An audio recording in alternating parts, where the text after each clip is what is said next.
Hello, everyone, and welcome back to not only this week's Sabbath School Nugget, but to a new lesson study this quarter where we're going to focus on the three cosmic messages of Revelation 14.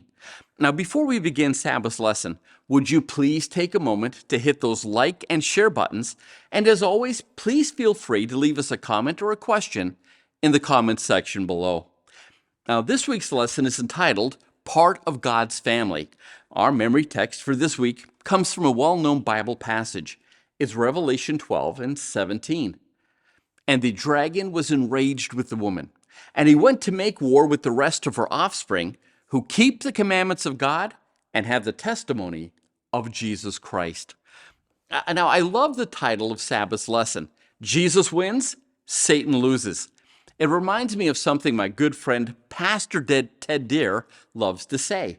I've read the end of the book, and Jesus wins.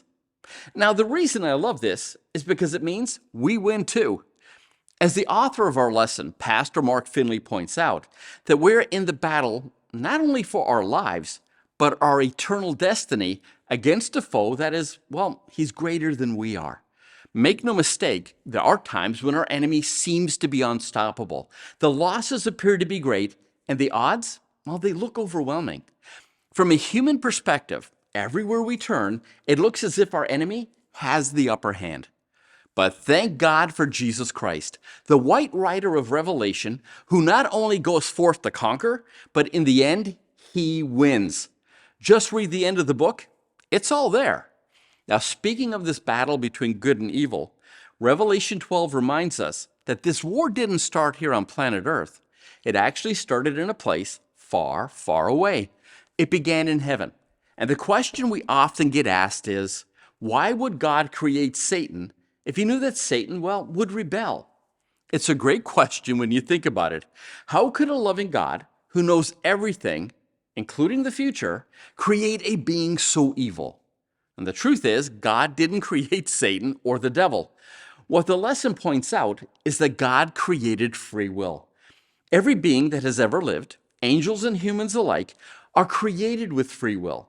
This means that at any time we choose, we can walk away from a relationship with God, even if it means our own destruction.